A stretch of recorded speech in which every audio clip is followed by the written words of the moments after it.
Hi, this is Russ Jeffers from MobileBird and AndroidAuthority.com. As you can see, I've got the Acer Liquid E here. This is the new version of the Liquid. The hardware appears to be exactly the same. Still a 5 megapixel camera and a 3.5-inch WVGA screen with a Snapdragon processor.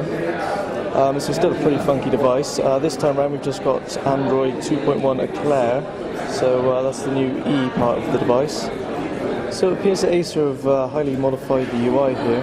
If we just click the menu button, you can see we get a different Android main menu. You can see we can sort of swipe up and down on the display, and the icons run along the top there as if they're on sort of some kind of rotating wheel or something. We've got the same Spinlet, Eurofus and Nemo Play applications as we saw on the E110. Just go back to the home screen.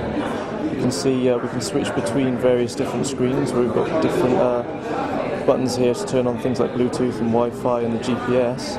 And we can, as always, set new icons to sit on the desktop. Again, we've got these user-scrollable favourites here at the side, and then the same at the other side of the screen. At the other end here, we've got these different icons. You can view your photos, music, and videos in this particular part of the screen, as you can see there. And again, we can just move different icons around as we see fit on the screen. As you can see, the Liquid E's large display affords us quite a decent sized keyboard as well.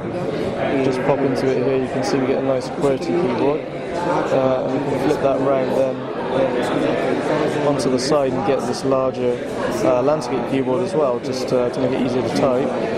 So we can just switch between that simply by tilting the phone over and back. So a neat feature of the Acer Liquid E is this panel along the top here. You can see it's a notification light flashing there for the battery because the device is charging.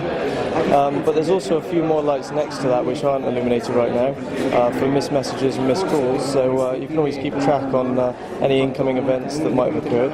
There's also a 3.5mm headphone jack there, as you can see, and then we've got a power button on the left hand side for activating the screen and also turning the device on and off, a volume rocker on the right, and also a camera shutter button.